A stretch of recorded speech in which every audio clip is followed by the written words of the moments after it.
Yeah. Can we see him?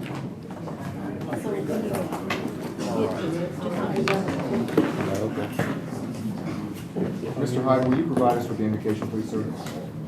Father, we thank you for another wonderful day. We pray, Lord, that as we conduct the business of this great county tonight, that you will give us the wisdom and the guidance to make the right decisions for the people of this county. We pray in thy name. Amen. Before approving the agenda without objection, I believe there's an individual here, Mr. Schmidt, had asked me to add this person to the agenda, at least to let this person speak. In just a second here.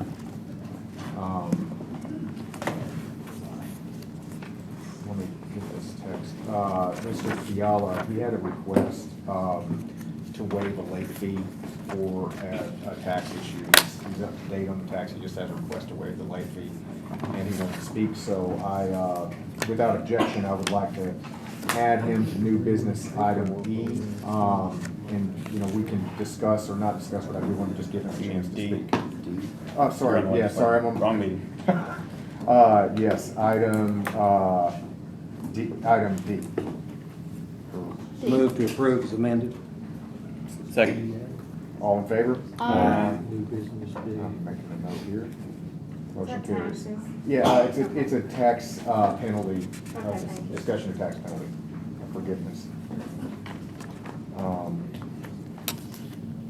Okay, sorry about that, I'm just making note. We're gonna try to move relatively quickly here, so, entertain a motion to approve the minutes. So moved. Second.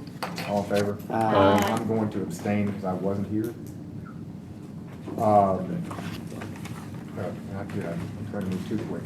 Thanks, Jim. I thought maybe we were. Yeah, no. Oh, gosh. Hand me the, sorry, guys. I'm trying to move too quick. Thank you. And all these are on the agenda items, too. Mr. Stephen King. All right, well, I'm excited to be with y'all tonight. Stephen King, 123 Woodland Circle, Goodlettsville, Tennessee. I'm also on the school board, District 5. Tonight I want to talk about, I noticed there's $500,000 allocated out of the hospital fund for school booster debt. And I would like to request that those funds get reallocated towards inclusive playground renovations at our elementary schools, which has tremendous community support and unanimous support at the school board. I raised this issue at the school board. We voted, actually we approved $250,000 of seed money towards that. $500,000 would make it $750,000. And that would go a long way. I think that would probably cover five or six elementary schools to get new turf laid, some new equipment for inclusive students that are handicapped to be able to use those playgrounds. And right now it's allocated towards booster debt, and I think if you guys keep that in there as is, I think it raises a few questions. One being is how are those funds going to be dispersed, right? Because the remaining booster debt is still right around $1 million, and so $500,000, that's going to raise an issue. How is that going to be dispersed? Who's going to decide how that gets dispersed? And so on. Westmoreland has $40,000 of light debt. Beach High School has some turf debt. HHS has, I think, some scoreboard debt. And all of that. So those are some questions I feel like if you're going to keep it towards booster debt repayment, those questions I think need to be addressed and perhaps answered. I would argue that Westmoreland, back in February when we approved repaying their debt, I would argue that was a unique case, a one-time thing. And so, unless there's a school that has a similar case like Westmoreland, where you have a building that the Board of Education failed to fix, right? So they chose not to to fix that facility, and parents and citizens had to take it upon themselves to fix that building that the Board of Education owned. And you guys remember that was a building that had flooding, it had raw sewage, kids were standing in raw sewage, the walls were infested with mold, ceiling was caving in, it was a health hazard, safety risk, and all of that, and jeopardizing the well-being of students. And so if there is a case where a school took matters into their own hands because the Board of Education chose not to do their responsibility of fixing a building they owned, then by all means use that $500,000 towards getting that, correcting that wrong in the same way that we did for Westmoreland. But and you know, we've on this issue, we've got lost in the weeds over, you know, this categorical semantic technicality that it's booster debt, and that's raised the question of fairness. I think it's, you know, the same question of fairness really wasn't asked when a lot of schools were getting their athletic facilities upgraded. Right now, the price tag is upwards of almost to $30 million, and but Westmoreland, you know, that $274,000 was paid off, and somehow some people were like, you know, that's unfair. But I think Westmoreland was a unique case. So I do think that using this money towards inclusive playgrounds is a much better use of these funds. The community supports it 100%, and I think that money would be much better served for that. So just again, if you're going to allocate $500,000 towards booster debt, I would ask that you guys sort of pivot and reallocate that towards some inclusive playgrounds. Which, by the way, there's a possibility that we are not in compliance with the law that requires our facilities to be able to accommodate every student. So just think about that. Maybe I would appreciate an amendment to move those funds towards that purpose. So, all right, thank you. Thank you, Mr. King, and I would just make a note here that any change to the budget today will put us on a timeline where we would probably not be able to publish, or where we would not be able to. You really need to do any changes on the floor at this point. So I just wanted to make that known, because that's relevant to that comment. Okay, next person, Mr. Michael Clark. Thank you. Michael Clark, 102 Tioga Trail, Hendersonville, Tennessee. Before, I didn't realize that there was an inclusive playground situation going on.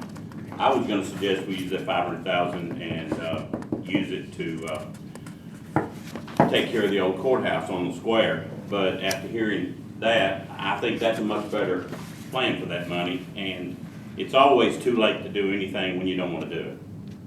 I mean, it's just the way it is. It's always too late to get it on the budget because we waited too late, and now it's all this and all that. That's just the way it seems to work. The election commission budget requests, I've sat here and listened to in other meetings how there's always a cost overrun. You don't have enough money, and you have to come out and get that. Like everybody knows in this room, we all have home budgets, household budgets. We have to meet. You run out of money, you just have to quit spending.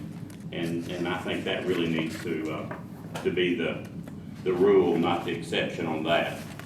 The school board lease resolution that was rushed hurriedly again onto last month's commission meeting. I mean, in theory, this innovation center I think would be a great thing, except I don't think it's going to be used properly. I don't see how in the world you're going to be able to include Westmoreland, White House, and Portland. I just don't see that being able to happen. It's going to take, if you're going to give those kids up there an opportunity to use this, you're going to have to bus them. It's not like Hendersonville and Station Camp and Liberty Creek and Galton, which is just right there. You know, it's just a few miles. You're talking about 27 miles from Portland, 32 from Westmoreland, and right at 14 from White House. Now, those kids, unless you bus them, and you'll have to do it in at least 2 buses, I don't see how you can get them all in one, so you're gonna have to use 2 buses, and I think it's just the cost overrun is just gonna be tremendous. Now, as far as the the amount of money on the 10-year lease, I think that's probably a good deal. Based on the square footage and everything, you got two buildings, one at 25,000 square feet and the other at 31,000. And based on the cost, it sounds like a good deal.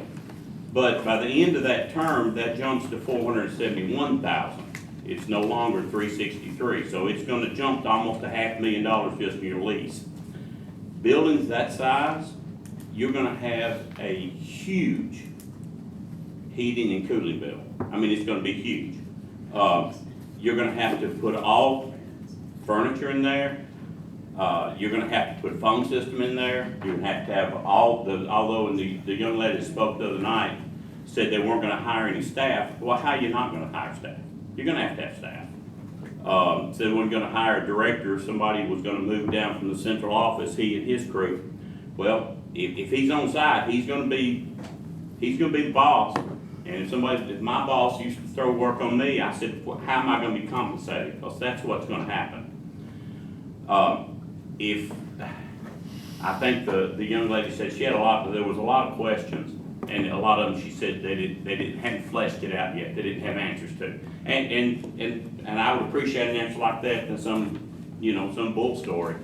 But I think your 363,000 in a couple of years is probably going to be pushing $2 million.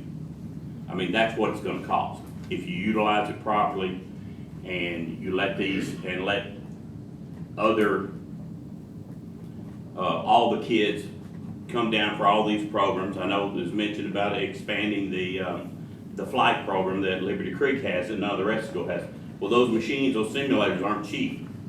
Somebody's going to have to pay for them. Everything that happens is going to cost. I've looked at the contract. I'm not an attorney, don't ever claim to be, and I'm not a great contract reader, but I did sit down and read through it twice today, and it looks top heavy on everything that happens is going to be the county's fault. I mean, it even said in there, if the pavement on the parking lot falls apart, well, the county's going to pay for it. I mean, that's just what it says. You can go read it yourself. But it just looks to me like, I realize in some of the statements that Dr. Langford said that, he had other people, he talked to Meta, I think Ball State, Middle Tennessee, and other high-tech people that were interested in partnering with this. Well, there was enough time to make those phone calls and get all that lined up, but there wasn't time to get it on the budget so it could go through the proper channel. It was all thrown there at the commission meeting, which is why people do not trust politicians. You wait till the last minute, you throw it in there, there's no one there that can speak on it. Mr. Mansfield point blank told y'all at the full commission, or told the full commission, that you didn't follow the proper procedure. And you didn't. It was in a hurry, gotta be done right now. And that's happened more than once. I've only been involved in coming to these meetings in the last year and a half. And that's pretty much how it happens a lot of times. It just waits till the last minute, it's too late to do anything about it, and then it's forced on whatever body, whether it's a committee or the full commission. And that's not right. Do it the right way, take your time, and make sure it's done properly. Now you can sit there, I see you, y'all walked up He's this talking little to dude. Hey, sir, I was talking to Mr. Becker, who was trying to. I know exactly Who was, what excuse you're me, who was trying to have you sit down, and I was giving you extra time. That's what that was about. All you need to do is say your time. Now your time's up, sir. Thank you. Miss Mary Janine. My name is Mary Janine. I live at 1100 Lockport Road in Gallatin, and I'm here to speak about the budget. I am quite concerned about the amount of money that's being spent by the county here and on everything. We've become almost like drunk sailors with our wallets, and it's getting to be a concern. The citizens are getting very concerned about probably a tax increase. Many of you say no, but it will come. I know on the Comer House, I don't know why we're paying for renovations on the Comer House when it's owned by Rogers Group. So if you're a landlord and you own a building, you should be paying for it yourself. I paid for my renovations on my homes, and I think the Comer, if we're going to use the Comer, the cone house should be done by Roger, just like when they wanted to do the cone barn, which was a big debacle. I also want to talk about the fact that this innovation center, I'm all about innovation, I'm all about kids, but I will tell you, when I first became a commissioner, I went to Ball State to a meeting. Ms. Boyd was there and Mr. Schoaf was there, and it was Forward Sumner, I think that's the name of the group. They were presenting it, and it was Ball State, it was the school, it was Chase Matt, Hoganese was there, several people were there, and this was what they were talking about doing, and it was all being developed at that time. It's taken them 3 years to kind of put it all together. I am concerned about the northern kids. That's a long way for a student to have to drive for an innovation program. A lot of kids don't have the money for gas. A lot of the parents don't have money to give the kids for gas or a car. And it's going to kind of shortchange the ones that live in the northern sides of the county, which I think we spend a lot of time focusing on the inner part of the county, such as Hendersonville and Gallatin and sometimes Portland. But I think it's mainly in these areas, and we forget that we have kids up in the northern part of the county. Why don't you split this innovation center into 2 centers? But I said to my husband, the cost of this lease is just the beginning. It's the beginning of a cost that's going to go forward. You're going to have, like he said, you got power, you got insurance, you have taxes. And why this county doesn't pay taxes, I don't know, because they should. All these kind of things that go into having a place of business. This is just a small part of what's going to cost the county and the taxpayers. You work for the taxpayers. You are working for the taxpayers. They expect you to be good stewards of your checkbook or their checkbook. And year after year, I have been seeing a lot of spending being done for pet projects because, let's put it this way, we want to look good and we want to get elected. Well, I'm sorry. I don't have a lot of money. I don't have a lot of money to pay taxes. People are getting pushed out of their homes because they can't afford the taxes. You raise the taxes, it goes up on people that are having to rent. And you have to understand that you are the stewards of the citizens' checkbook. And if you can sit there and arguably say that you're okay with the beginning of a $383,000 lease, which blew me away. I know it's a good deal, but it's not a good deal for the taxpayers. And I believe the kids do need a lot of education. We need to develop our children. But gee whiz, this smells to me, and it has smelled to me. And I think you need to rethink it. You need to rethink what you're doing because you're not taking into consideration all the forward costs. And another thing is, I noticed in the budget, we have all this money we're allocating for new EMS stations. I think we need to house our ambulances, yes. But these ambulances, buildings that we're building are Taj Mahal-ish like. And I agree, they need to have a place to put their ambulances, they need to have a bed and a place to lay down and take care of us. But the argument that there's so much waste that is becoming very concerning to me, and I am very upset with how the money is being spent, and we don't care, and we act like we don't care. We're just spending it. And I'm here tonight, I could do it on the floor, but I prefer to do it here because you people on this committee are the ones that are bringing all of this forward. And I appreciate how hard you work in your committees and all that, I do. But when you tell me, well, we'll just let the next commission worry about it. Hell no, you got a job to do.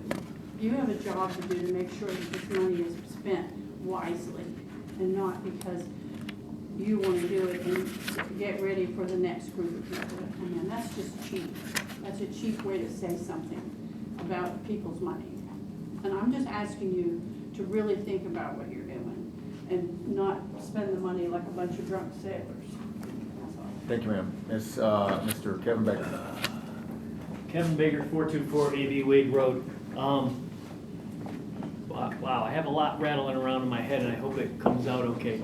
Over the last few weeks, I've heard a few conversations and been privy to some information talking about this lease. You know, at the county commission meeting, somebody made the point, well, I trust the school board. Well, we have a school board member here tonight. I'd like to know from him, what kind of information was he given about this lease? Was the plan all laid out so that they could make an informed decision? I suspect the answer is no, just like y'all. And we're expected to make decisions on $300,000+ a year with no information. This is sounding a lot like Nancy Pelosi saying, yeah, you know, just got to vote on it and approve it, and then you'll find out what's in it. Especially when you read things like, we're going to have to pay for when the roof needs to be replaced, they're going to amortize that and charge us for that. All of those things, it's all, the burden all falls on us. And I think, you know, that just, we don't need to rush into this. If it was such a great business, somebody would be doing it already, you know, and the fact that this family is willing to offer it to us at a great price, God bless them. But they can wait a month. That building has been vacant for a long, long time. I drive past that for a long time, and it's been sitting there vacant. Also, regarding the issue of servicing our northern part of the county, this is kind of reminiscent of something that was abolished back in the 1950s. You know, separate but equal.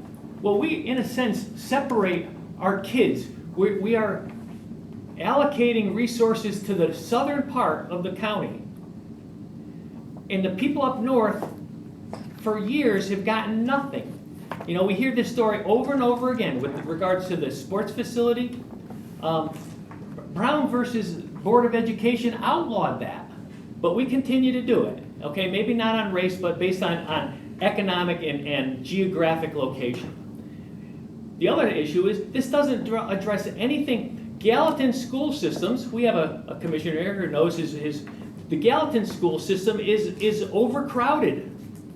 This doesn't do anything to address that.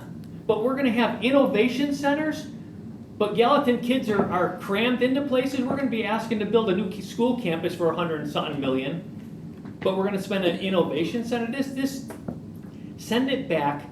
Let's get all the information. It may be a great idea, and I like the idea of coming up with new opportunities for kids. But you know, somebody made the statement about the aviation. Anybody that knows anything about where aviation is going, most of our aviators today come out of the military. You know where the military is going with aviation? Autonomous vehicles. The B-21 Raider, the F-47, they're all going to be autonomous, have the ability to be autonomous. And even if they're not autonomous, there's going to be one pilot and about 20 other drones flying with them.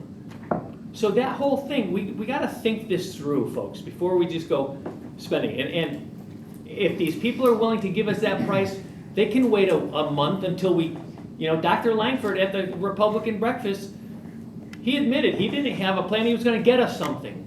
Well, get us something and let the school board, let the commission see the information. Then we could all say, yeah, that's a great idea. Until then, pump the brakes a little bit. Thank you very much. Thank you, sir. Okay, that concludes public comments. We already approved, I believe I took a vote for the approval. Okay, so let's skip ahead there. Sorry about that. I have no report. Mr. Mayor. No report, Mr. Chairman. I should have done it during my report. I had said in my previous, I'm going to be a little bit out of order here, but in the previous meeting, I had mentioned that we had a question and you were not here regarding the status of the 3-star community grant. I think that's germane to this.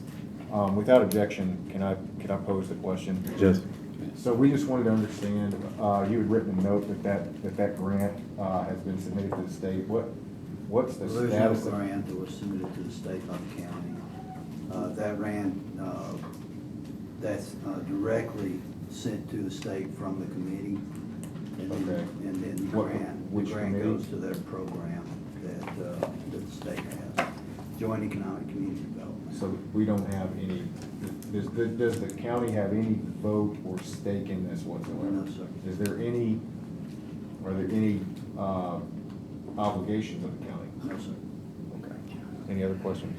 Do everyone here? Go Yeah, ahead. what was the reason why it was on our legislative committee meeting to begin with last month? Well, I was putting it out there as information. Okay. I have a question. Go ahead. Could that grant have been used for anything, such as as someone mentioned, our old courthouse? I still wonder where we're gonna get the money. No, it's Tennessee Department of Economic Community Development. They have standards on it. Goes towards one of the goals, namely workforce development. I think I saw that Portland used it for some community parks or playgrounds at one point. That's why I was thinking about the old courthouse, but thank you. 3-star, Yeah, I think so. what year? Something I read, I don't, Must have been before me. I'll add, that was in our, in our the class. CCFO stuff, yes, I think they used it for renovations downtown or something. Yeah. Don't ask the year, it's just in the book. So, Sorry, that was go before ahead. me. So did Yeah. Hartsville. Did you have any other questions, Ms. Boyd? Okay. Any other questions for County Mayor? So no obligations from the county. Okay. Mr. Long. We have Tom Peck from ClearGov. Can you hear me, Tom? Can you hear me? You're a little low. Let me see if I can. See if we try to turn this thing up. Bottom right here. Bottom right. No. Oh, right there. Just like a regular. Can you speak again, Tom? No, you're still low. Check the TV volume, make sure it's on.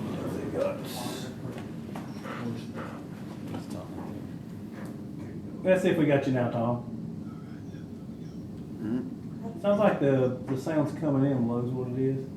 Can you turn it, see if you can turn it up on your end maybe? Is there anything on your end? This microphone. It's coming through. There's laptop. Yeah, it's It's coming through our laptop. Yeah. Yeah, Not Change here. change Can't the, get the volume. that's gonna be like very loud or something. I think we'll get you in a minute. I hit that. Where's the computer? Speaker settings are set to laptop. Yeah. If you go around the bottom left audio, that button, and then change it to, I can't read over here. I see what he's saying. Oh, real quick speakers there. Same as speakers. Starts with the feed.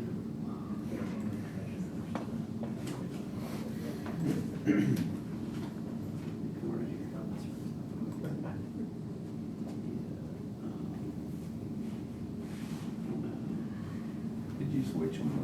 He switched it here. Hey, Tom, can you say something to Test, test. There you Yep. go. There we Funny go. switch. Got it. Let me bring you down a tiny bit here. I think you're good, probably right about now. Is Okay. that good or too loud? No, we're good. Okay, perfect. Yeah, thanks for having me. So, David, do you just want me to take it from the top, or I know we're kind of limited on time too. I can wrap this up in 5 minutes. I can go. Well, you know me. I can Let's go a long time. do so- a 5-minute overview and then take questions as they come, It please. kind of shows the pretty, the parts that shows the report and how they get the inputs. That's what they really Yeah. want to see. And maybe the right context for this, I don't know if David is given, like, so David would be and his team would be your end user, that we would be a reporting body. Understood. Okay, thanks. Well, yeah, thanks for having me. I'm going to share my screen here. Let's see. Okay, so just for context, with the conversations that I've had with Mr. Loring and Ms. Boyd, it's not too dissimilar from conversations I've had with other people.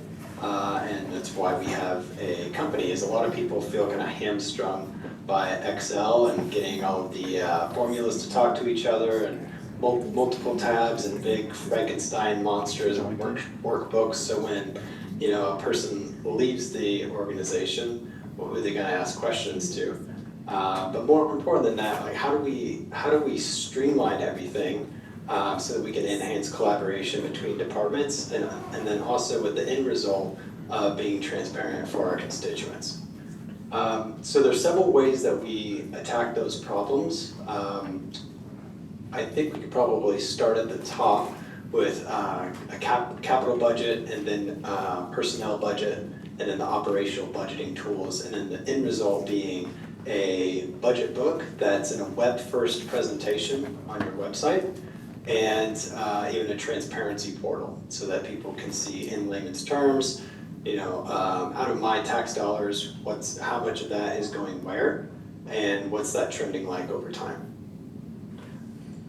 So the capital budgeting tool, I'll give you the 1 minute overview on each one of these tools, so to be cognizant of time here, and hopefully you can't hear my 2-year-old screaming in the background. So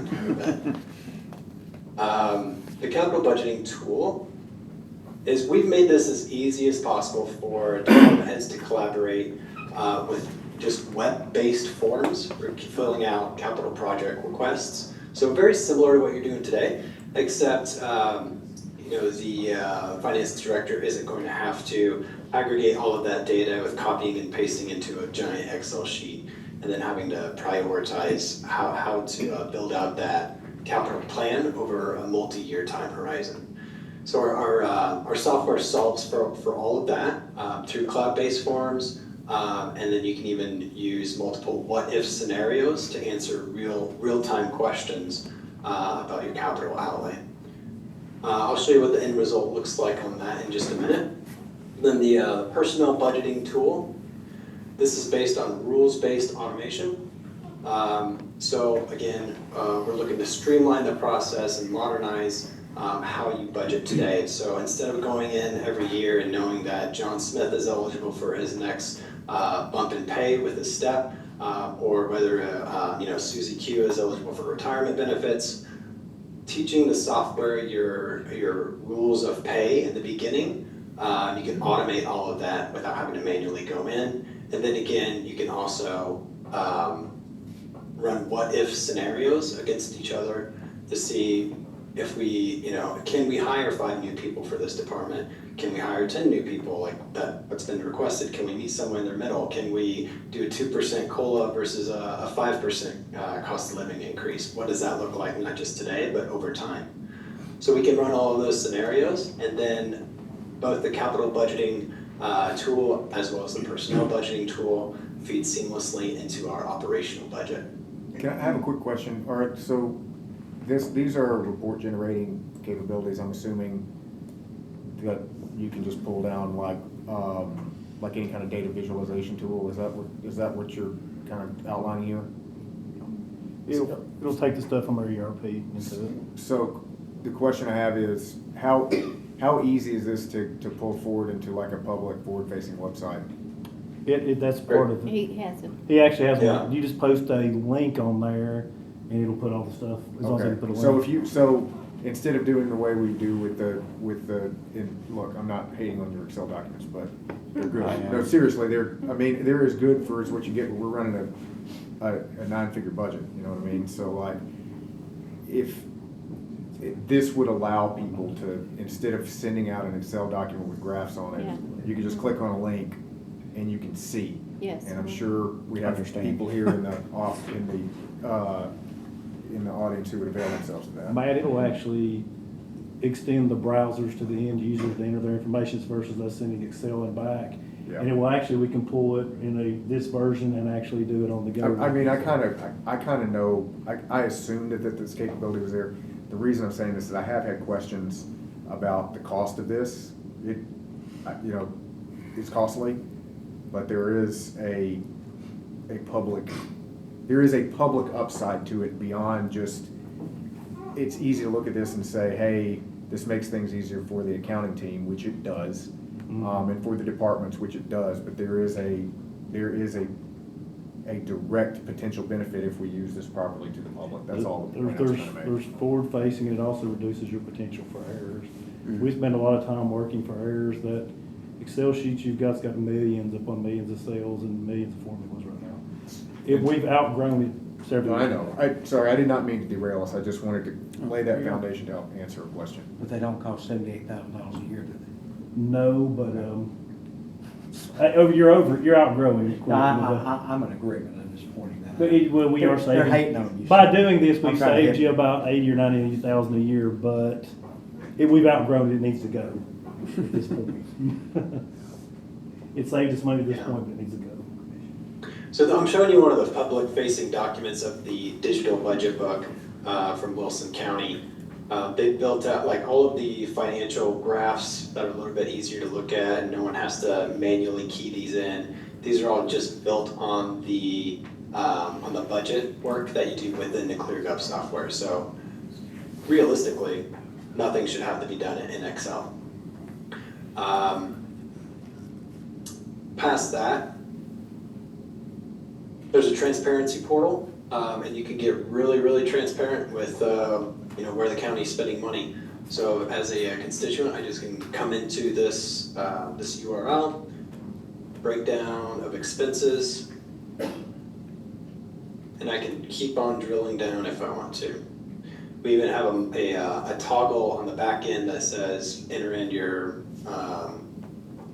where a constituent could just enter in like their property taxes and then see, instead of per capita, like how much of their tax dollars precisely are going towards each thing.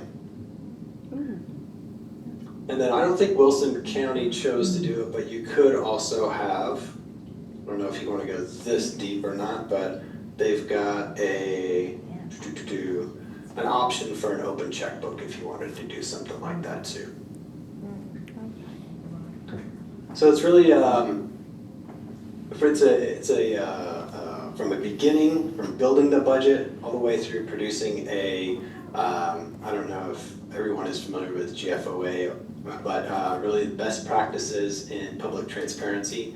All of that's built within our software with that in mind. But I guess we can backtrack a little bit on the operational budgeting portion. We will upload not all of your, but we say at least 4 years of your historical budgeted versus actuals data. So we can get that into the software. We map the software to your chart of accounts. All of your department heads will have their own logins and passwords, so that when they log in, they'll only see what has been designated for them to fill out. You can have the software remind them to fill out their portion of the budget. So this would be usually what's being done in Excel is sending those off and then getting all of those into a big Frankenstein worksheet that Mr. Long has done a great job with. But this might be a little bit simpler. So as a department head, I come in here and I see any comments that have been made previous to me actually doing my budget. So we're consistently under budget for this item by 10%, please keep this in mind. Okay, and we can look at the other comment that's been made. So you can make comments before you assign your department heads their operating expenses to fill out. Then as a department head, I just come in here and I can just do a straight percentage increase, or I could do a dollar amount. And then I could just add a comment.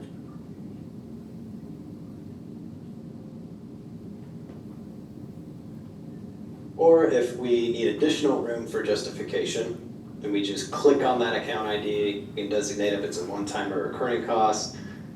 Lots of room for justification here. We can also upload images and attachments to our requests. Once I submit that,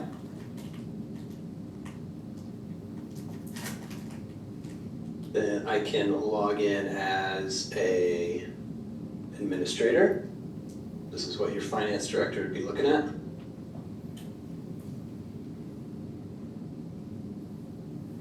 And I can see, got sheriff's office, and operating expenses is what I've assigned to that sheriff. So then I can see these have increased by this much. I can see those comments. And I can approve or deny or edit the amount all within the software. Once I've done that, I hit save. That saves it as a version of the budget, so that you got some version control from what would otherwise be several workbooks. And then I can easily export that back into your ERP or push that to a digital budget book such as this, where all of the financials are automated. You even have an automated demographics page that's tied to the Census Bureau data. And really that's all that's left to do is decide what charts and graphs you do or don't want to show. Add some narrative and some pictures, maybe build out some department pages if you'd like to. And I think Mr. Loing and I came to the conclusion that maybe adding a little bit every year might be the best bet, as opposed to trying to go all in all at once. But you can even collaborate and have your department heads come in here and fill out their key performance indicators, their strategic initiatives, whatever you want to do. And then all of their financials will be automated as well. So that's really the end goal, is to modernize the budget process with technology that's available today, as opposed to living in what we call XLL. Do we have any questions? Anybody have any questions for this? Go ahead, Mr. Klein. It's all the same. What is an open checkbook? I got lost on that one. It shows you details. It's not a good name. You for want to government. see the checks that they've written for a Okay, so disbursement? it's expenses. It's very transparent for the citizens. Okay, that's Yeah, They good. can go in and see. That's what I thought it the was, detail. but You open the checkbook. Um, You open it up and you see yeah, you it. see everything that was spent. Not a blank check. Yeah, not a blank Not a check. blank. You don't get to fill it out. Tom, we've had one question. Can you show what one of the actual, you're showing the one that's online, but the actual budget document would look like for a county? We had a question of what it looks like. And maybe even one of the GFOA ones. I know you've got to do all the parts of the GFOA one, which is difficult for counties, but to get them Sure. to participate. But there's Will. Yeah, and I forgot to mention, some people like the PDF, and so they can just host that link on their website as well. So in order to get a PDF version instead of the web first, you just hit print, put your email address in there, select what pages you want, hit create digital budget book. That will send an email to your inbox with a PDF of all of the pages That's that you the hard one. wanted printed. That's what. So the- then, What's Say the that again? What's the platform that they're using to get the numbers in there? They gotta be using something similar It that comes that straight builds from our formulas system. and everything. It's their system. and It is their system. That Then was my it'll- question. It'll actually import the stuff from our existing ERP and export it back into their software platform. Then you'll have the web base with the links that hooks up, looks like it's on our website. And then the actual budget doc will, just like right now, it'll be a PDF that everybody receives. yeah. All right. So remind me what the upfront cost is. It is, about $33,750 one time, and then your annual for the first year is $78,075.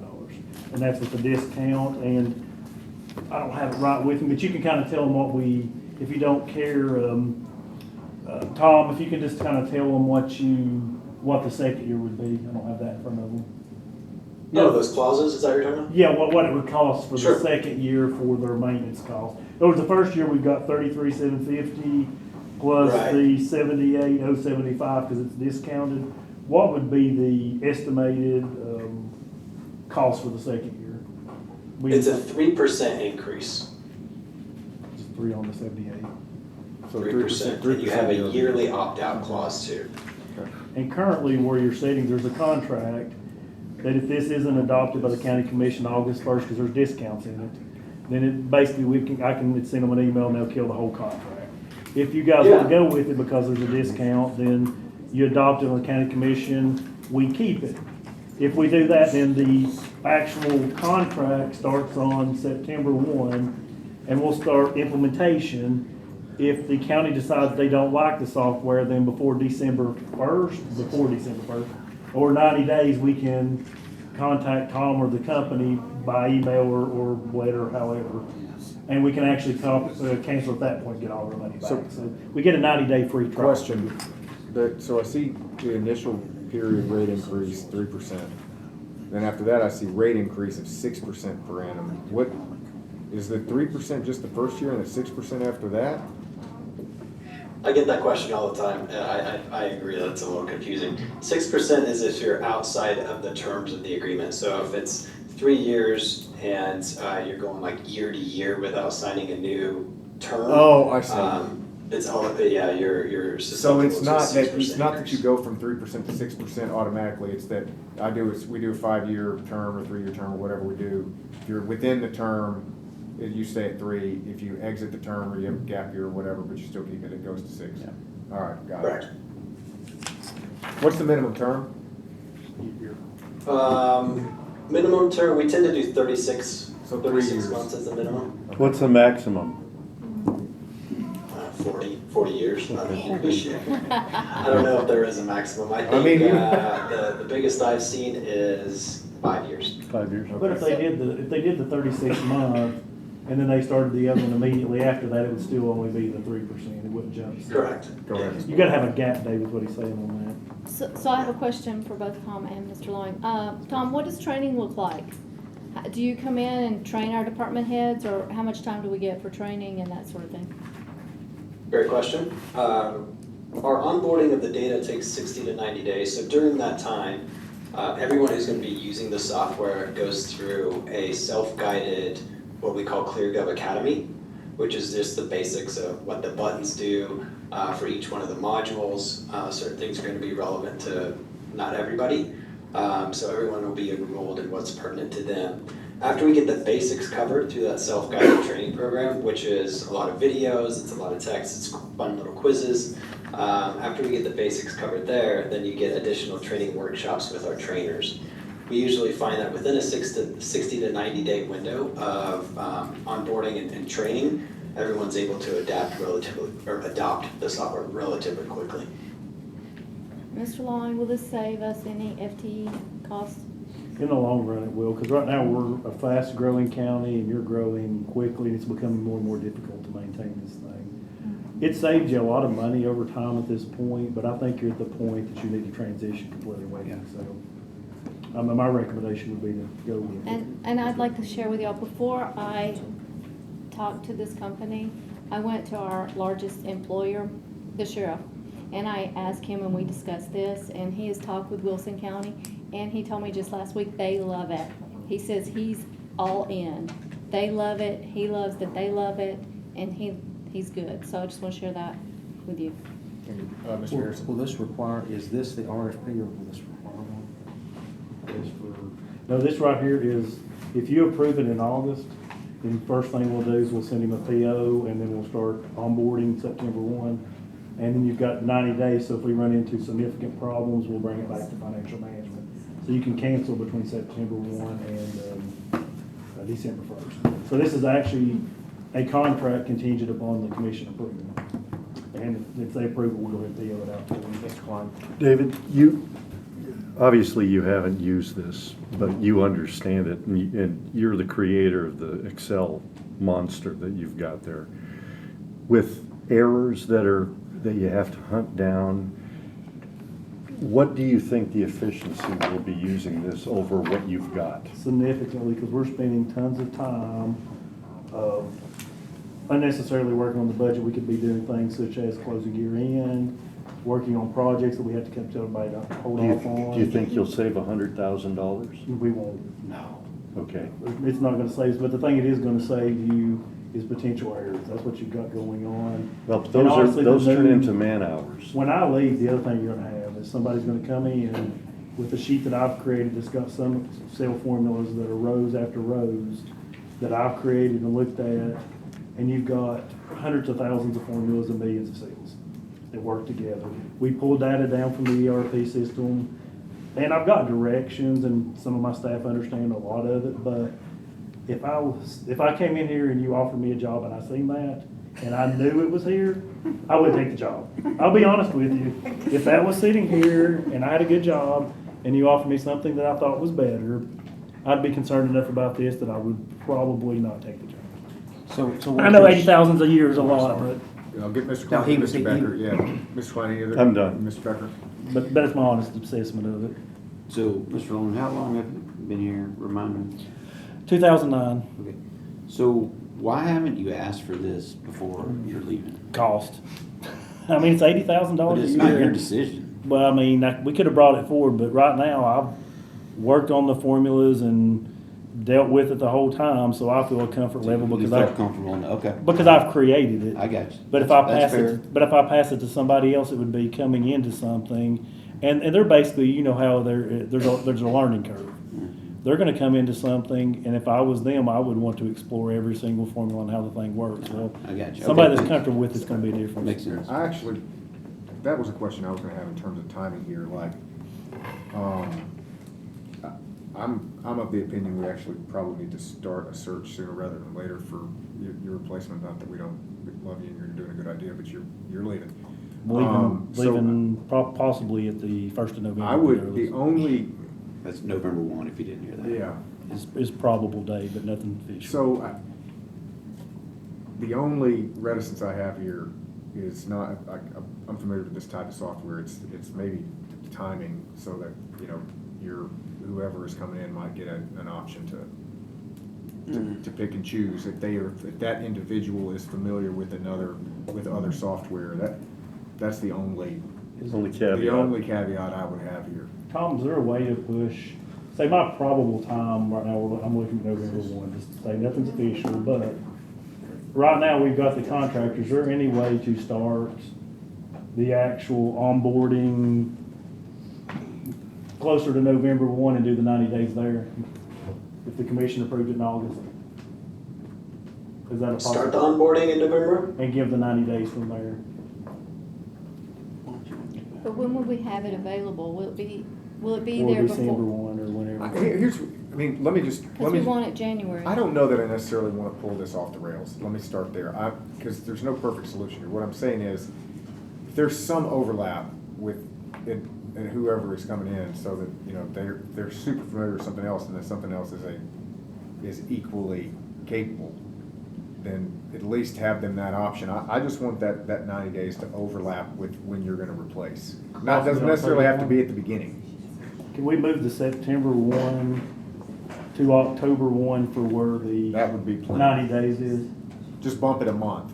Is there a possibility to do that? But again, what we talked about before is we want something, but when we start budget. I believe- We need to know when we're gonna start budget. I didn't mean to interrupt, I'm sorry. No, it's okay. What was the answer to that question? I believe we can, yeah. I will have to find out from my leadership Okay. team to do like. I get it. We put you on the spot. An amended service order, but yeah, I think we can pursue You're that. talking That really 30-day helps. bump here, really, is what we're talking about. Okay. And financial management, we're gonna bring down, it's gonna be on financial management this month to discuss this and with advertisement and things will be brought forward. Mr. Mayor, and then Ms. Harrison. Yeah, I'm just curious, does this not go through the RFP process? Is this a sole? We could consider it a professional service if it's completely different, or we could go in, we could consider it sole provider because all the softwares are so much different, or we could go through an RFQ process. That's up to the committee. If they want to cancel the contract, we could go through an RFQ. I mean, this is the first one, and no offense to this product, this may be the very best, but we don't know that. I mean, we haven't looked at anything else.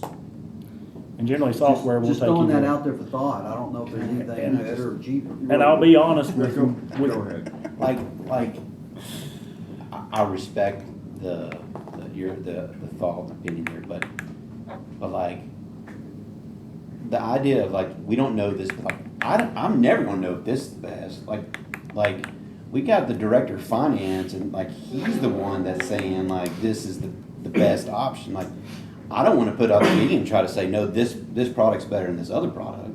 I think we need to like listen. No, I respect the opinion and so forth, but like, we need to lean on the people, the experts in these areas and like, you know, let's move on it. November 1st is gonna be here If you're gonna be fast. Can I be bold and pose That's one why I more said- question? Go ahead. Just one more question. What other programs has the finance director looked at? We haven't at this point. That's what I'm saying. And I'll give you honestly what happened last time, but we had more time.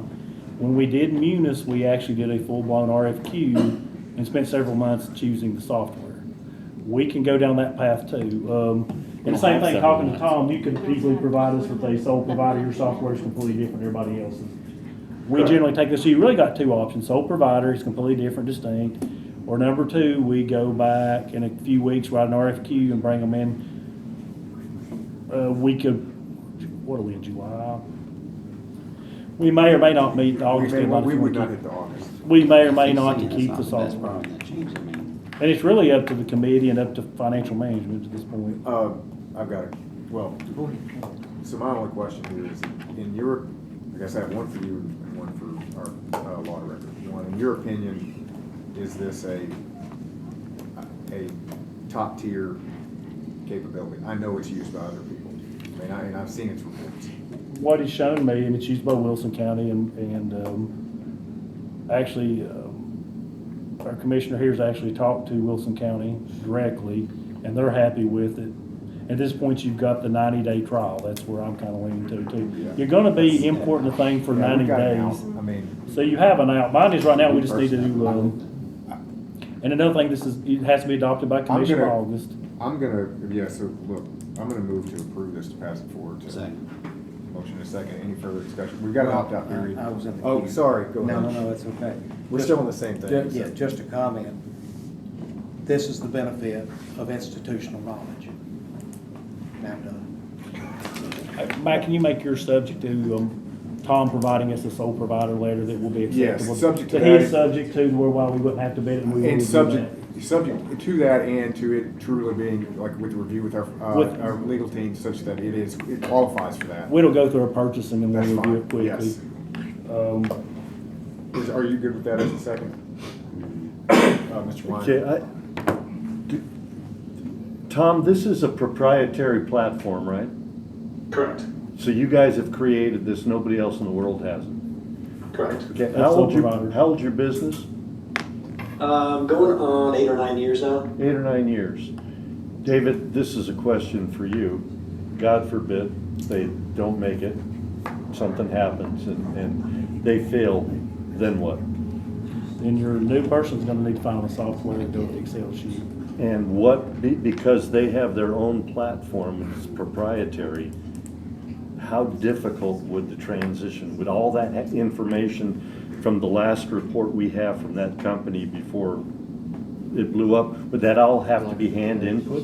It's still in our ERP system. Whereas what we're putting into his system is going to be an import and export between the Tyler Mutant system. So if we had another platform, you definitely want to go to a platform that's compatible. Same thing, you're going to be exporting the stuff from your ERP up to the budgeting software to create the budgeting, and then when you get it, you're going to export it back down. You're not going to hand key anything because that's time consuming, error ridden, very expensive, and worst practice. If you can't import and export between the two, that was the number one question I had for Tom, you don't want it. Right. Unless you're gonna change your ERP, which is. Okay, so we're safe from that aspect. You're good on that part. The question is right now, do you wanna go sole provider or bid it? You got either choice. What I said was that I'm fine with the sole provider, given that we have an opt-out period, and the second needs to be good with this. Assuming that sole provider is consistent, that we are actually able to. And we're gonna Which look at it. I couldn't tell you. We're gonna look at it close in purchasing. If it doesn't, then we will immediately start on an RFQ. Okay. Repeat that for me. So they're gonna do it as a sole source provider, so we're not gonna do the RFQ. Assuming that our legal team looks, reviews and says that this is eligible for this, as a, Purchasing. that qualifies as a service. Correct. We usually do software that way. So, assuming that's the case, then I'm fine with doing this as an RFQ. And if it doesn't, then they'll go immediately, that we bypass the RFQ. If it doesn't, then we default back to an RFQ. And good with that? we're rolling all this together so that upon that determination, we don't need to come back to you. That's fine. Just keep moving. The only thing I would ask, and I'm not gonna make this part of an amendment or anything, just because I know we need to move on it, but I would ask our partner to bump this 30 days and to make that request to your team, to start it on October 1st. Do you wanna make it the approval that you see on there that the trial period goes October 1 and moves forward. We can do that, that's fine. Tom, you think you'll be successful in getting them bump it off forward 30 days? We, Yeah, I would. if I can comment on that. So, Mr. Chairman, Yeah, go ahead. we I discussed do have in another budget. question. I've got to get her and you're going to be in the queue. Go ahead. Gotcha. So during budget, we discussed that we want this working for us when we start inputting the budget. And we came back when we were in here in budget and we talked about that budget starts January 1st and we want this going January 1st so we can start feeding it immediately, that we're not working on two systems. That was what we discussed. Yeah, that's your biggest nightmare. That's the nightmare. If you recall, we talked Yeah, I about do. having, do you remember that Nope. now? November, December, January. I mean, Yeah, October So- 1, November 1, December 1. I mean, we're fine. Yep, We'll be and fine. Because you come in here before January 1 and do the calendar at the end of, during I'm the good. month If of you tell me January, we're we send good. out. So we'll be We don't sending wanna those over- out in the month of January. Just, Yeah. it gives They- us an extra they- 30 days, that's all, and it shouldn't cause a problem. What was your question, sir? Did that answer your question, Terry? Go ahead. Yeah, my question was, we are part of, it's hard for me to say that word, procurement aggregator, by board. I don't know if that helps anything. Usually when I bring up that, then people are able to kind of bypass the RFP if they use by board. I'm not sure if you all are familiar with by board. We don't have those as a cooperative, and we'd have to see if it was a qualified cooperative, but if you can send us the one for sole provider and send us that, and we'll look at both of them and see if it qualifies one or the other. Generally, software, if you own it and you have something distinct and not like anything else, which I haven't seen anything else like yours, and you can tell us the distinct points, it will be the sole, because there's nobody else that produces it. But that's the one thing we just have to evaluate it right now. Okay, sounds good. Well, I appreciate the open dialogue on that. I know that we've done sole source provider letters before, so I can get my team on that for you. Any other questions here? Okay, all in favor? Aye. Any opposed? Motion carries unanimously.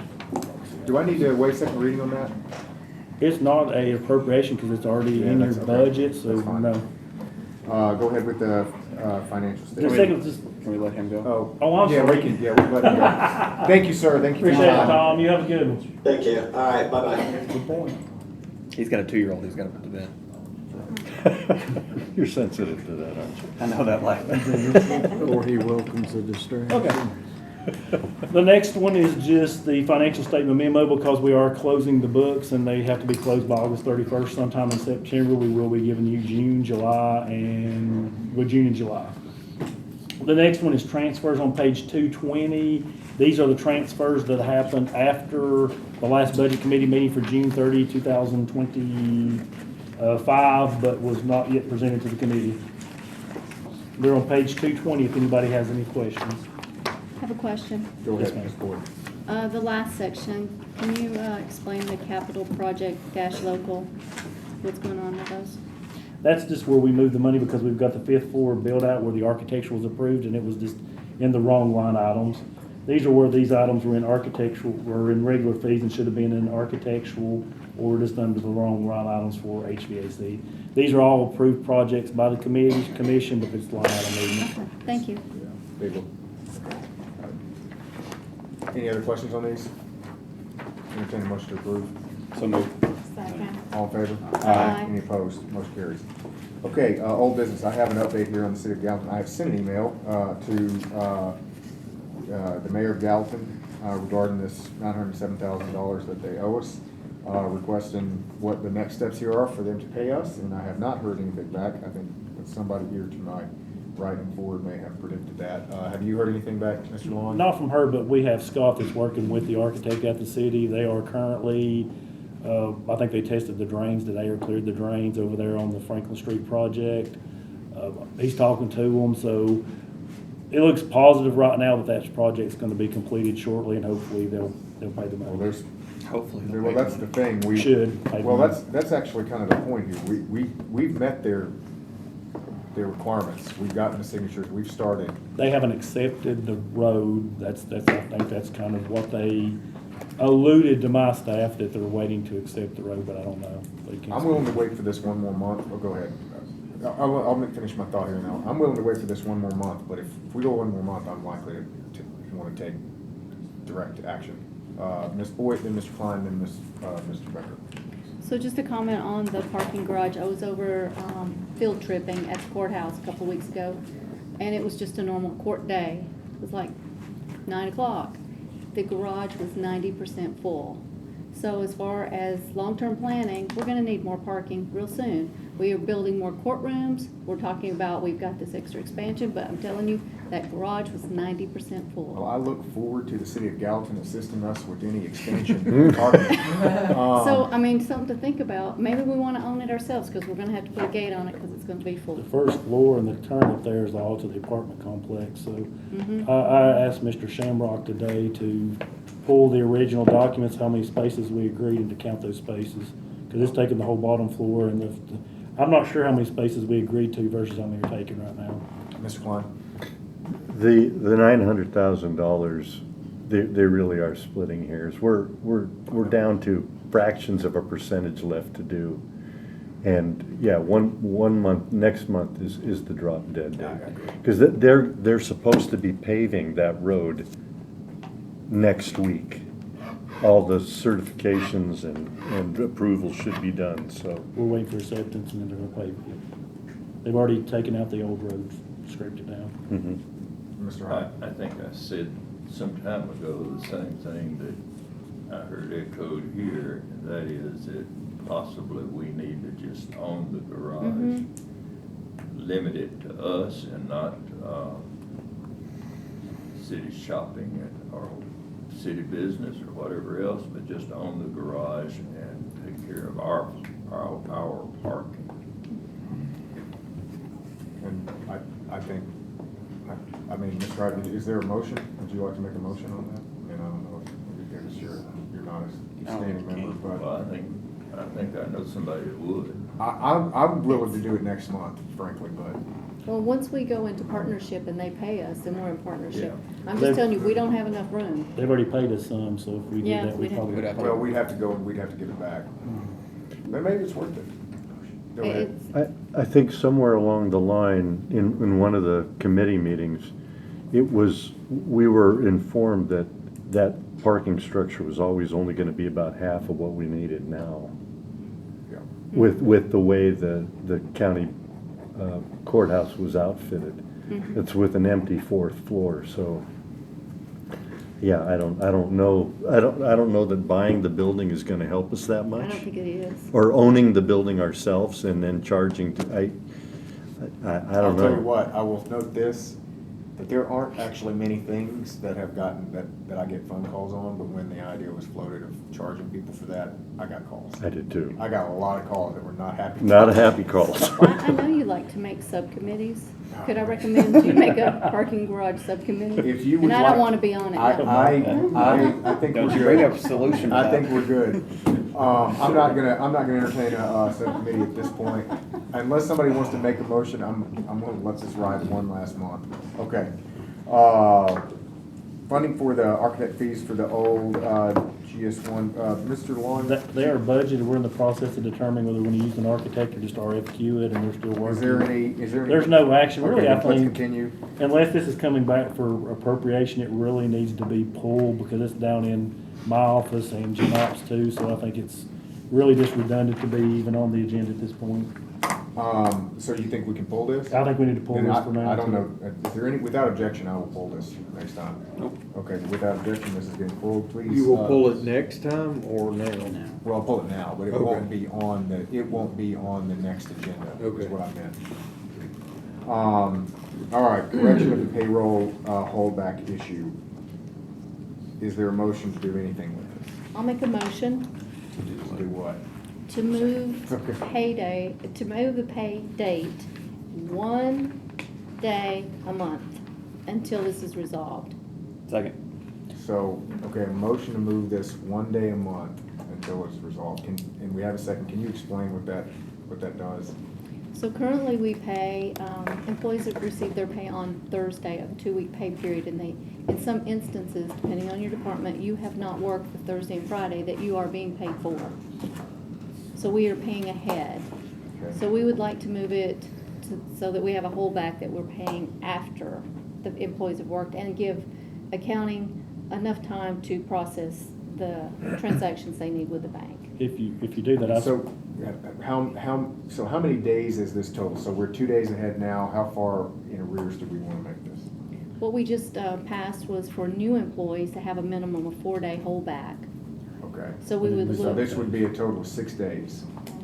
5 or 6? 5 would move you to the following Thursday, and we could process it in 5 days. But I have one request. We are closing the books in July and August, so it's gonna create, here's what I was talking to Ms. Boyd about. The sheriff's department, EMS, and a lot of your employees already have a holdback, so they will be moved forward also. She's recommending that if we move them, that we wanted to, pay them and then do a short payroll the way they won't, in other words, have a longer holdback period. If we do that, it's gonna create a lot of extra work in finance, because payrolls are a big process.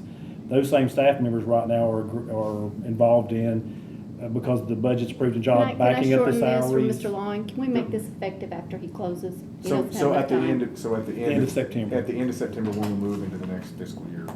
Is that okay if I just? Is that your motion? Yes. So that we And I do- think Ms. Boyd has talked to a couple of other department heads that were. So I just want to make sure that your motion is to move 1 day per month or 1 day per pay period? 1 day per month. 1 day per month back until, The so last for a payroll total of September. 5 days. So it would be 5 months, beginning September 1, No, 2020. let's do the last pay of September, last payroll of September is the easiest way. to do it. Okay, so we'd be October, Last payroll. last payroll. But in September. In last one's- September, last end one's of month first. September was when it began. Is that your motion? Is the second good with that Yes. motion? I'd Okay. like to make an Any other? amendment. I'd like Go to ahead. make an amendment. Go ahead. That as part of this, that the finance director have a meeting with all of the department heads to explain this to them so that they can explain this to their employees. We'll send out a memo and try to meet with you in September. If you'll do that anyway, I'll take my. Yeah, I think he can, will you just do that, Mr. Long? We'll send out a memo and then try to have a meeting with everybody at one I'm fine time down with here. that. That's fine, I'll withdraw. And then just so we're clear, that this also involves a short pay, if needed, for the departments that already have the holdback. Gotcha. Starting with the. What's the total, what's the cost of that one? It's no cost, we owe them the money, it's just a cash Payroll flow. for 1 day. Yeah, so. There's no There's cost. net, there's no net, it's cost. just, Just that timing. that makes sense. Some of the department heads that That's that fine. I've spoken to, and I know you've said the same, and we talked with one earlier, was explaining how this would make it much easier when they're hired on, that we're not trying to claw So back you're just money doing it, and this makes sense to me. And this is really affecting about 180 or so. 180 out of. Yeah, it's not a, okay. Any other discussion on this? All in favor? Aye. Any opposed? Okay, very good motion. Thank you, ma'am. Excellent. Glad to see that one. Okay, moving on to new business. FY 2026 budget, long-term capital projects. So I had a couple questions on this one. Mr. Long, I don't know if we want to pull this up or. We didn't even prepare, because it's such a short thing, and to explain to you, right now, tonight, you've already published your budget, so you don't need to change anything. Yeah, go ahead. That affects your budget. These are just supplemental schedules in the back, and these are the long-term things that the departments asked for, and it was discussed but never really looked at the last budget meeting. So this is your last chance before it goes into the official document on the floor. I had a question, and I appreciate a fellow commissioner for bringing this to my attention, because I actually was confused when he pointed it out to me. And it's for the EMS stations. So my understanding, so if you look on it, I'm trying to find it, pull it up. Page C6 would be where you make it. C6, okay. So I see here, station I'm sorry, addition. the page 239. 239, On the see, bottom. I see it right here. If you look at the bottom kind of bracket there, ambulance, emergency service, medical services, you see station edition number 8, 9, 11, 15, 16, and, so there's 5. Say 239. 239. Thank you. So I was tracking, and have been for a couple of years now, a request for 3 stations. One of these is the White House station, one of them is the Westmoreland station, which is under construction now, or at least beginning ground break. And then another one, which I believe we have shot down previously, was a renovation or rebuild of Shackle Island into an EMS facility. Those were the 3 that I understood had ever been requested. Now, the only one that we have affirmatively kind of begun to appropriate funding for is Westmoreland, with White House potentially on the horizon, but Westmoreland being one that we've, over the course of the next couple of years, we will commit to.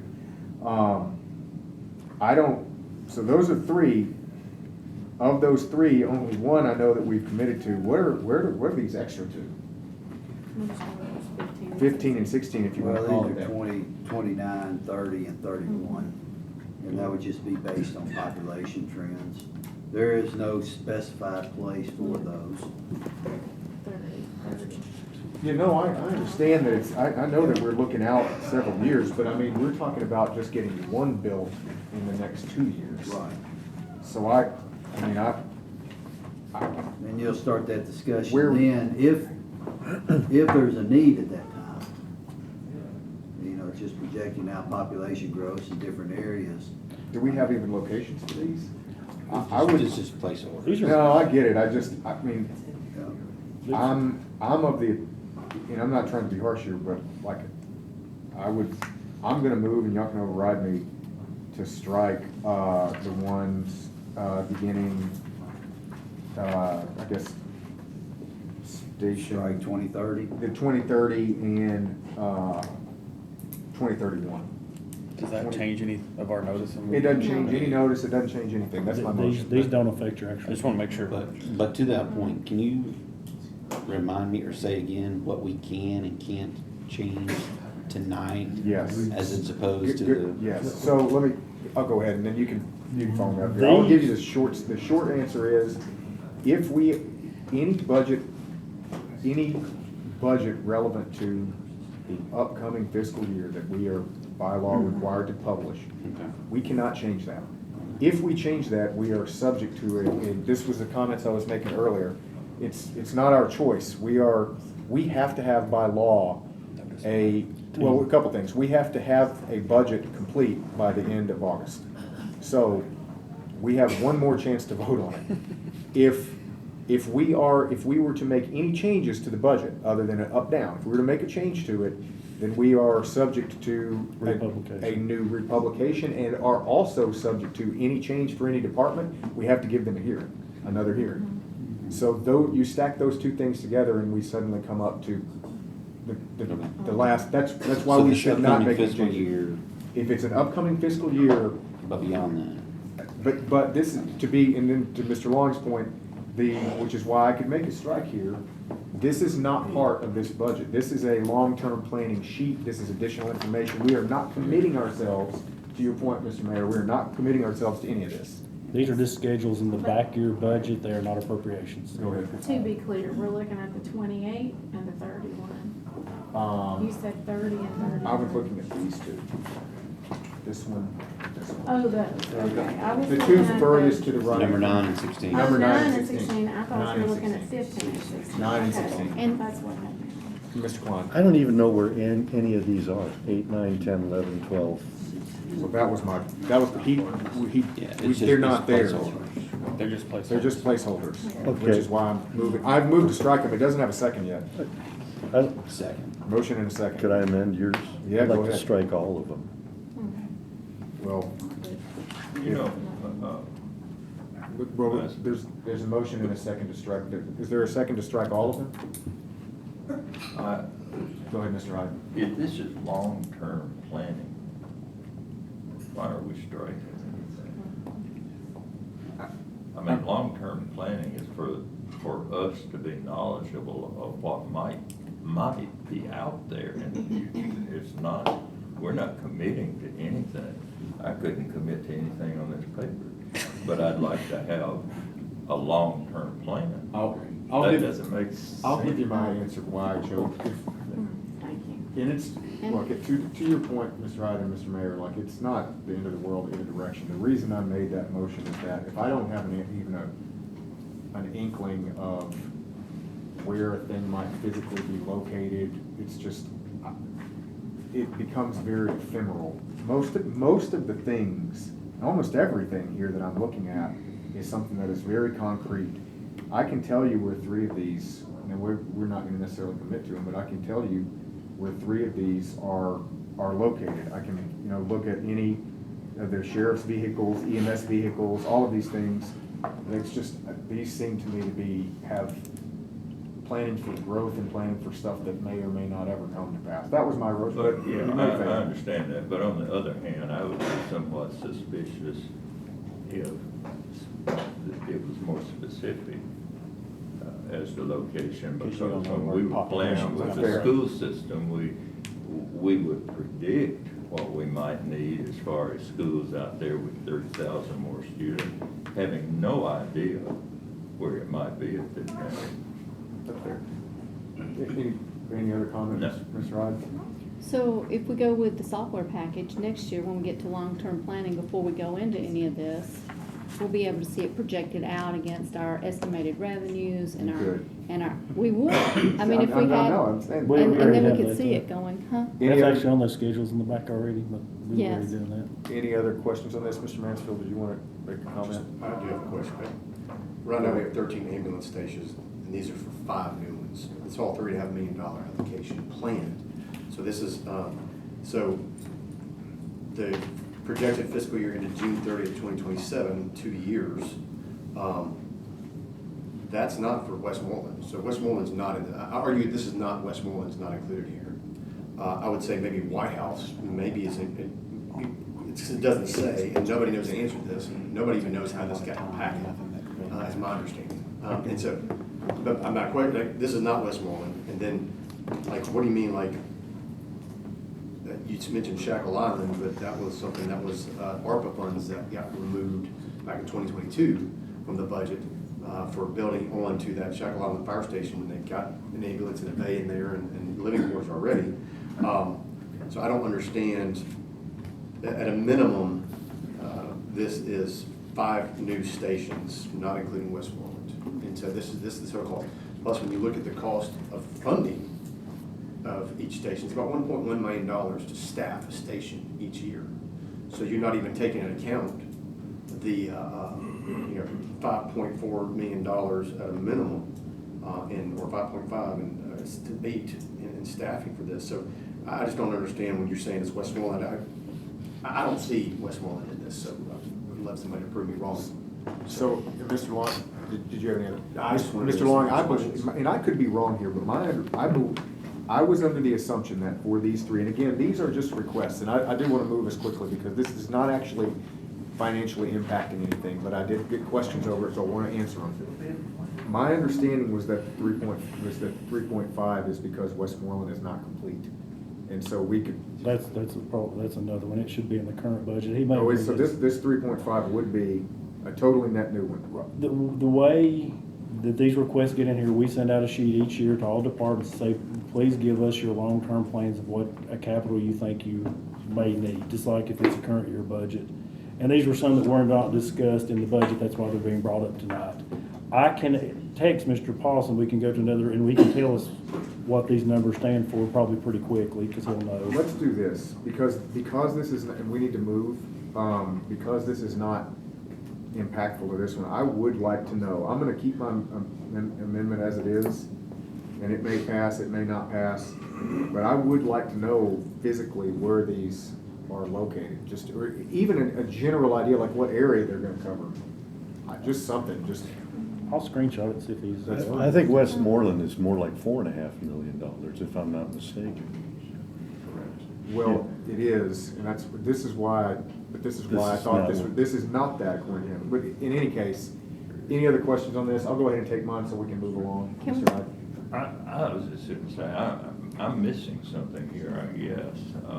In long-term planning, you expect people to present, whether it's the ambulance, sheriff, education, whatever, you expect them to present some plans. I'm not for one single additional person, one additional single station until it's brought to us. But I would like to see a vision out there of what is being looked at, and I think it's looking backward instead of forward to think otherwise. Ms. Boyd? I think the place for this to go is to Health and Emergency Management Committee, because they should be the ones that are looking at planning for what they think the needs are, not, we're looking at appropriating for it. They should be. Look, that's fair too. I mean, I just would kind of like to know, but at the end of the way, this can go up or down. We need to move and. Got it. All in favor of my amendment? Aye. Any opposed? No. No. Motion doesn't carry. So, Mr. Hyde, you are the victor here. I don't want to be referred to as victor. It sounds reasonable to me. And I'm not asking Can for we anything. still- I know it's right. Can we still send this to Health and Emergency Management to look at the long-term planning? They can take it out. Did they All look right. at it? No, we will be looking at it as a body. Okay, so with that, is there a motion to approve long-term capital projects as is? So moved. Is there a second? All in favor? Aye. Any opposed? No. One no. Motion carries. Discussion of election commission budget requests. I would entertain a motion. Motion to discuss. Mr. Becker. Second. Motion. That's the first time you've ever done that, I think. Maybe last. All right, we have a motion and a second. All in favor? Aye. Mr. Becker, would you like to get in your own queue here? Go ahead. Okay, so I reached out to the Secretary of State's office and requested he or a representative come tonight to ask or answer some of our questions and explain some of our concerns or whatnot. There was a gentleman, Mark Goins, was supposed to come tonight, and he did reach out to me and told me that per advisement from their general counsel that if he not show up tonight to answer the questions. But I did speak to him for a little bit of time, and I was asking a bunch of questions, and he was very, very helpful. And so a couple of questions I have. So he explained that a lot of this stuff everyone may or may not know, but so the MOE we have is compared to the election cycle 4 years ago. So I don't know. Do we know what was the amount we currently already approved that's in the budget?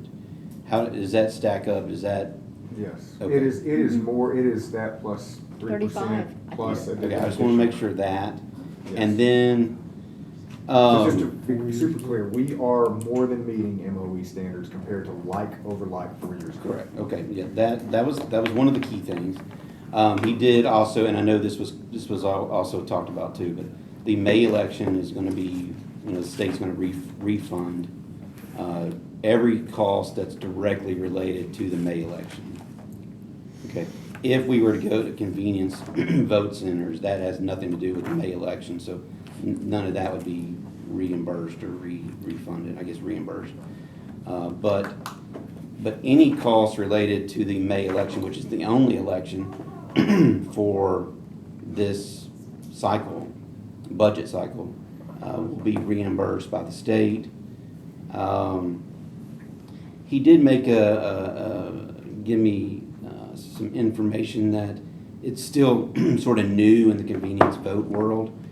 If it truly will save on poll worker numbers. So that's just because the whole system's new. So really it's unknown yet if there actually would be savings. It would be fewer precinct or fewer voting locations, but you're still having to process the same amount of votes overall. So he in his not opinion, his statement was that it's still just too new of a process to really know for sure if that is a savings. Obviously, there's costs of renting the buildings, janitors cleaning up, et cetera, et cetera. My opinion is that we need to, for this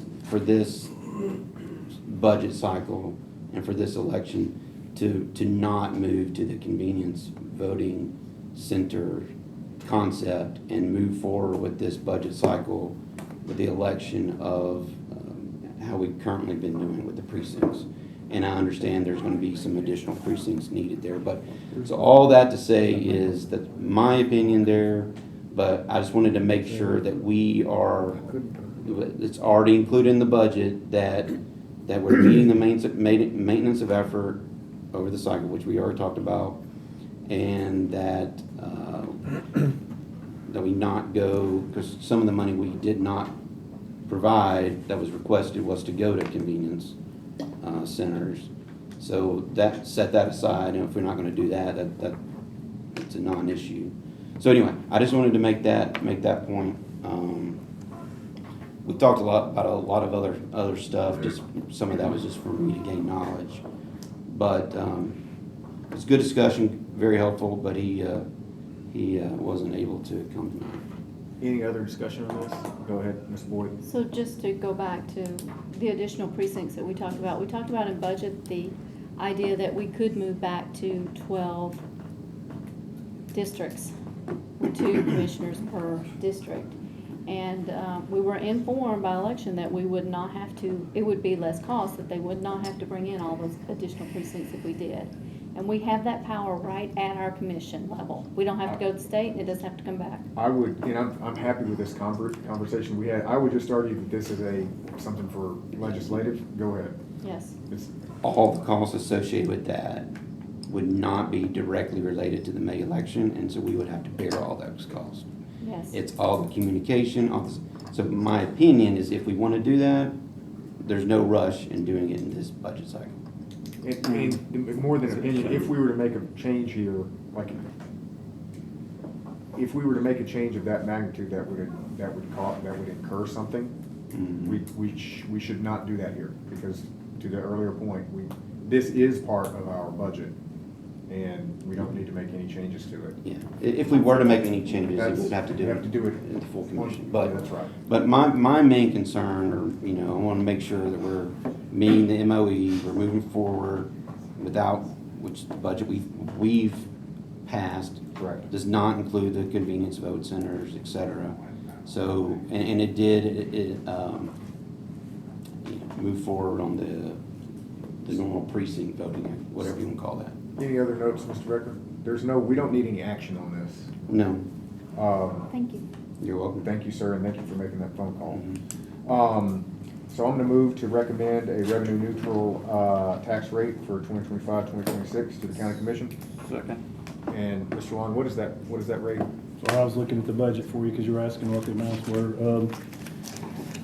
It is in the packet on page number 243. 243, it is 1.42. It's the same 1.42. So just for record, my motion is to keep it revenue neutral at 1.421, and seconded with that? Yes, sir. All in favor? Aye. Any opposed? Okay, motion carries unanimously. I'm going to move the county budget as approved and unamended today. Motion and a second. All in favor? Aye. Any opposed? And the schools in the Yes, is that both of them? No. Okay, well, I'll separate these out. You've already approved the budget, you're just moving them forward. Well, Mr. Klein, would you like me to separate these out? So It doesn't. You're fine, okay. Doesn't matter. So would you like to be counted as a no vote? Okay, so we have one no. I will move the appropriation resolution forward for the county commission as required by law. That's my motion. Item 5, motion and a second. All in favor? Aye. Any opposed? Okay, I would move to approve the nonprofit. We have a motion and a second. All in favor? Aye. Okay, now we're on the Board of Education. Budget amendment appropriates funds to the state of Tennessee to provide $2,000 bonus to eligible certified staff. Can you give us a little bit more in this one, Mr. Wine? They've got their description on there, and it's revenue equals expenditure, so it's. There's no net, okay. Second. I'll move. Oh, sorry, I thought you said Motion. Second. All in favor? Aye. Okay. School board lease resolution. This is the same one. We have a motion, second. Any discussion on this one? Yes. Okay, Mr. Klein. Many of you were at the GOP meeting where I asked Mr. Langford to give us a pro forma on what this school is going to be with this building. And he assured me that would happen before this came to a vote. Not just once, twice. It was when he was up at the podium, and then afterwards. There are so many questions, and I'm sorry, but this is not the way to protect the people's money or to create a school. I am 100% behind what he's trying to do. I believe in it with every fiber in my body. But to say we've got a big, beautiful building, and that's the beginning of it, it's not central to the county, so the northern cities are not going to have good access to it. It's a great deal, but at the end of 10 years, it's going to be $4.2 million that we've spent on that building. The lease puts everything in our responsibility, from roof replacement to asphalt repair in the parking lot. So is it really a great deal if we're responsible for everything? When is this going to be started? How many years are we going to be paying rent on this building before we actually even use the building? He talked about all these, a dozen companies that are going to contribute to the project. I've seen nothing. I mean, all we've seen on this is a lease, and in my opinion, it's not a great lease. How much will it cost to make it a usable building for what he wants to do with it? How many classes, and what will those classes be? How does it affect kids' schedules at other schools? Because the time it takes to get there, bust from one location to the other. I went through that in high school. I didn't take a physics class because I was going to miss half of my second period and half of my fourth period classes. That's a problem. Whenever you do a project like this, we can't leave this much information just hanging up in the air. I mean, what is this facility going to cost us to own and operate as a school once it gets running? We have no idea if it's going to be $5 million or $20 million a year. We just don't know. And because the building's a great building, and it's only 9 years old, that's not necessarily a reason to go ahead and move down this road to create a school that we have no idea what it's going to cost to operate, just because we've got a great lease.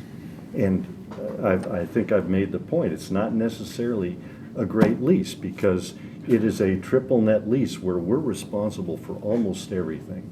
There are a few things that if there's a total failure of HVAC equipment, they'll pay for that, but I think that then we have to pay for it over time. So a 10-year, $4.2 million lease, we don't know when it's going to start, we don't know what it's going to cost, we don't know how many classes, we don't know how much of that 65,000 square feet we're actually going to use. And so I just think we're putting the cart before the horse here, and I think it needs, I would like Mr. Langford to provide the pro forma he promised me he would present on Saturday, and he told me twice. And some of you were witnesses, and then afterwards when we shook hands, he said, I will get that pro forma to you. It's not here. And I understand that's a very short period of time, but I don't know how we responsibly go down this path to lease a building that we know nothing about it except the lease we have and what it's going to cost us. It's a mistake, and I'll go down on the record as saying this is a mistake. So. Any other notes on this? Can I say one thing? There's Go ahead. statutory notice requirements on this particular lease. If you don't care for the maker of the motion, if they can just include for it to be noticed as required. Are you good with that? Is the second good with that? Yes. Yes. Go ahead, Ms. Boyd. And I just want to say, I agree with everything you say, Commissioner Klein. The people in my district that voted for me, the other people, they don't talk to me,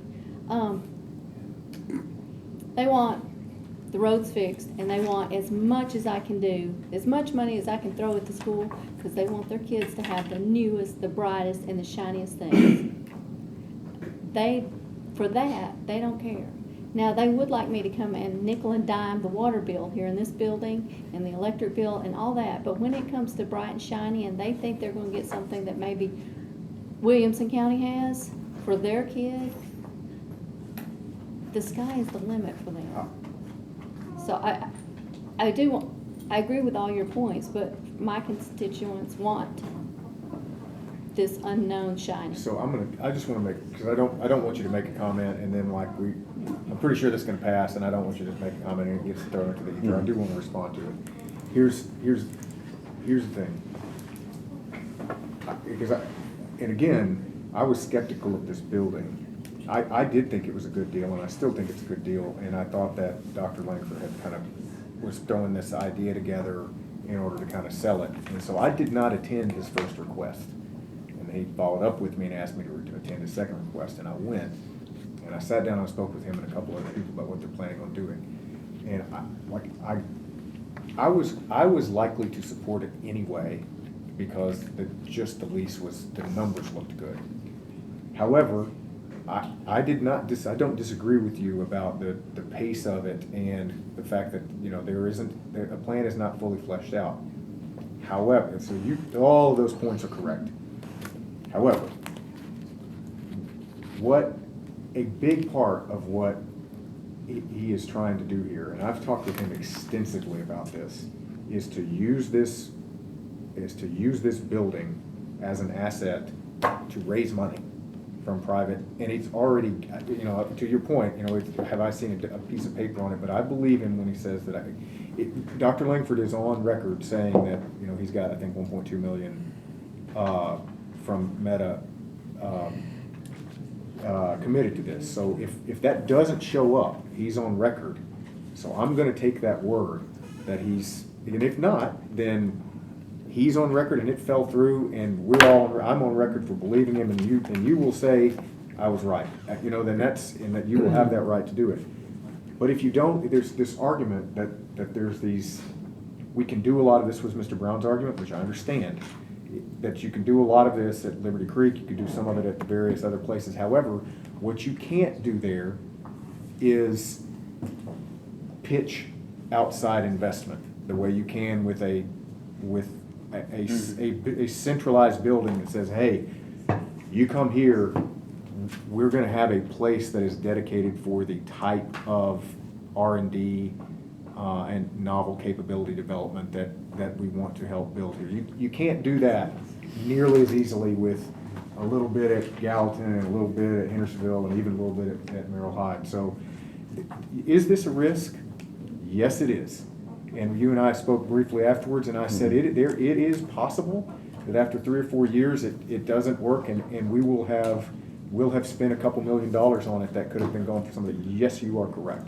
And I would be disingenuous if I didn't acknowledge that is a thing that could happen, because it is a novel thing. What I'm saying is that the entrepreneur in me, it is very rare. I have yet to hear anybody say they're against this concept. There are a lot of good arguments against some of the tactics, like in how it's going to get done. But when you know this, entrepreneurship, and when you build something, you calculate the total upside by the probability of success and the total downside. Total downside is a couple $1 million, which is a fraction of what we've spent on places like Liberty Creek and a fraction of what we spent on our athletic facilities. And the potential upside, we could literally be spinning out small businesses out of this thing that may have partly county ownership out of it. I mean, there's some real upside in this. So anyway, I want to respond to what you said, and I want to acknowledge the criticisms of it that you and others have had, and explain that I'm taking a little bit of a risk, and it's calculated. And I just want to say that I'm a risk taker, but I risk my own money. That's fair. I don't go to Dillon's bank That's fair. and say, I got a big, beautiful building, give me $4 million. Because he'd laugh me right out of his office. Well, that's not what venture capitalists do. Well, he's a banker. He does that with other people's money. What's right, Dylan? All right, any other questions on this? So, Any other notes on this one? All right, so the motion again was, Mr. Harrison, restate the motion. To approve it With the notice requirements. Notice requirements, is second, good with that, all in favor? Aye. Any opposed? No. Okay, motion carries. So, Mr. Chairman, go ahead. before we go to the next item, can I just ask one question? And I know it's out of order, and you can rule me out of order and I'll shut up. That's okay. About ClearGov. Yes. He showed us Wilson County. Is Wilson County under a current contract with them, and have we talked to them to know what their feelings are about? Ms. Boyd has. I have not spoken to them. Sheriff Craddock did, but I can address why they're not under a current contract. Okay. They do not use Munis, they use Skylark. And when they got in with ClearGov, and they love ClearGov, according to Sheriff Craddock and his counterparts down there, they love it. It is not implementing well with Skylark. And that is the reason that they are having to step away. They love it, they love the product, it's just they don't have Munis like we do. And Munis, Mr. Long has extensively asked, and Munis will implement. And I'll reach out to them before them. Okay. I'm fine, we can go back. The commission meeting where they'll be approving. We're totally out of order, I'm letting it go. Yeah. Mr. Lambert, did you want to follow up with anything? Yeah, I was actually communicating with one of our counterparts, a commissioner in Wilson County, and he checked with their finance department. We are not renewing our contract with ClearGov. I asked why. He said reliability and support is awful. And I said, fair enough, thank you. And the direct quote, it creates a beautiful budget book, but it's really hard to work with the system. We've been entering data, downloading it to Excel to manipulate, and then uploading it again. Because they can't. We are moving back to Excel for this coming year's book. I would recommend, if I was you guys, to move on and go to GovMax. I think he's GovMax, yeah. Oh, somebody else does. Well, do we have a motion, do we want to reconsider or let this one ride? I will make a motion to reconsider second based it. off that. Can we? Let's do this. There's a motion to reconsider in a second. All in favor? Aye. Any opposed? Okay. Want to go to RFQ? Yeah, go ahead, Mr. Becker. Well, we need a motion to be on the floor to. Oh, okay. I'll make a motion. I'll make a motion for this to go to RFQ. Second. Motion in a second. So can I Go s- ahead, Mr. Becker, and then Ms. Boyd. Or go with Ms. Boyd. Just the timing, that's I don't care what product we use. I do not. I don't care. But if the timing is essential, as Mr. Long is walking out the door, and we have limited plans on how we're replacing him, and now we're not gonna have, I just wanna make sure we have tools. That's fair. I agree. That's fair. With what she's saying, I just don't want us to buy The wrong thing. And then I wasn't as concerned because you got the 90-day trial. Yeah. And we can kick it out during the trial, but if Dylan say it's a problem before we start the trial. Like I said, we just need to go quick, I mean, that GovMax, just quick Googles, it says comparatively, it tends to be cheaper. Mr. Becker, go ahead. All right, so my comments earlier were, I had the opinion, which were quickly proven to be not factual, but I thought Mr. Long had done some type of research and figured this was what the thing. So those are my comments earlier. So now I want to know, is this Wilson County, is the reason they hate it because it doesn't fit in with their timing system? That's your That's what opinion? Sheriff Craddock told me. So, yeah, I mean, we need to figure that out. I mean, In the but- meantime, can we ask? Well, there's I a think we have a motion motion. for, the motion is second for RFQ, I mean, which. You've got Yeah. August either way. We can RFQ it. I- Nothing goes to commission, gets So there's- canceled in I mean, there's- September. it's nothing. We All got right. time to get another one. All in favor? Aye. Any opposed? Okay, motion carries. Reappraisal cycles. Thank you. Mr. Long, go ahead. That was one that I was asking about the different reappraisal cycles. That's something I'll have to go back and calculate, but I think that was something. that's coming. Without objection, I'll keep this, move this to old business and we'll be able to. Yeah. So I had one more, and this is, I don't think the gentleman was there. I will put this on the next one. I'll briefly go over what this was about. There was an individual who was late, he just missed a tax, writing a check. He quickly caught up and what was assessed a penalty, and he was asking to have the penalty waived. Motion to deny. Do we have a motion to deny? Is there a second? How much are we talking? Without, Like, Can I, few $100s. Without- Go ahead. All right, I was asked about this by the commissioner, I guess, that was first asked, but we're working under statute. Most of what the county does is statutorily based, and it says that that the amount of tax and payable is due and payable interest shall be added following the tax due date on the first day of each succeeding month. And there is nothing in there that allows for a statutory waiver. And additionally, Mr. Hyde had a constituent make this ask, I think about a year and a half ago, and so we didn't create a new policy change. We said no. So I just wanted to throw that out there. I'll second his motion. So he has seconded the motion, all in favor? Aye. All right, all opposed. Okay, motion carries. Motion to, is there a motion to adjourn? Motion to adjourn. Second, all in favor? Aye. Okay, I'll call Don Schmidt, and tell him that. Well, I mean, look. No, I agree. I The budget, or I agree that Excel is terrible. I would be willing to do like a policy change. I agree.